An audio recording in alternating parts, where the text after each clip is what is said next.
The New Testament understanding on tithe, based on the teaching of St. Iranaeus. The Holy Mother Church offers the sacrifice of the Holy Eucharist as commanded and taught by the Lord. It is a pure sacrifice acceptable to God the Father, although He does not need our sacrifice. One who offers such a sacrifice is glorified by God in the very act of offering the sacrifice. Any gift we offer to the King is a proof of the honor and the loyalty we feel for Him. The Lord asked us to make our offering in all simplicity and innocence. That is why the Lord said, "When you offer your gift at the altar, and there remember that your brother or sister has something against you, leave your gift there before the altar and go. First be reconciled to your brother and then come and offer your gift." Matthew chapter 5 verse 23 to 24. We must therefore offer to God the first fruits of His creation. As Moses says, "You shall not appear empty before the Lord your God." Deuteronomy chapter 16 verse 6. By means of these gifts, man may show his gratitude to God and so receive from Him the honor which God gives. Offerings as such have not been rejected. There were offerings under the old law and there are offerings now under the new law. Under the old law, offerings were made by people. Under the new law, offerings are made by the church. Here only the particular character of the offerings that has been changed.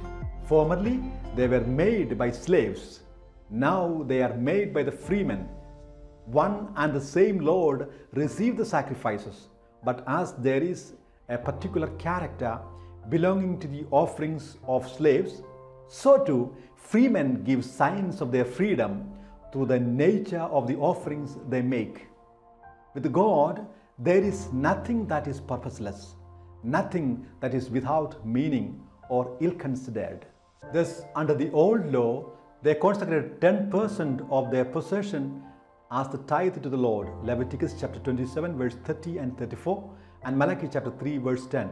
Whereas those that have received their liberty, in other words, the people of the New Testament or the members of the church, set aside all they have for the Lord's use. It is because they hope to receive greater blessings from the Lord. And so they cheerfully and freely surrender more than a minimum of 10%. We have been given an example by the Lord through the offerings of the poor widow who casts the whole of her livelihood into the temple treasury, as found in Mark chapter 12 verse 44. We must therefore make an offering to God and show ourselves in everything grateful to Him who made us, first in the purity of our thoughts, second in the sincerity of our faith, third in the firmness of our hope, and fourth in our burning charity, as we offer Him the first fruits of the creatures that are His. This is the pure offering that the church alone makes to her Creator, presenting her gift to Him gratefully from His creation. Here we the members offer to the Lord what belongs to Him, as we appropriately recall our fellowship and union and confess the resurrection of the flesh and spirit in union with the Lord.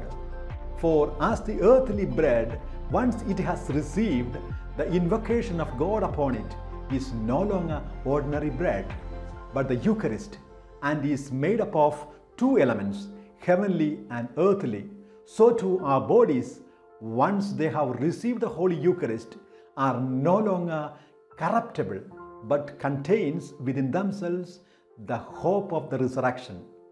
It is with this disposition of mind that a Christian must do all forms of charity, and the Old Testament principle on tithe can serve only as a guideline and model. Here care should be taken to support all the proclamation ministries of the church and the support of the poor and the needy everywhere from one's resources, awaiting the fulfillment of the Beatitudes, culminating in eternity, as found in Matthew chapter 1 verses 1 to 11.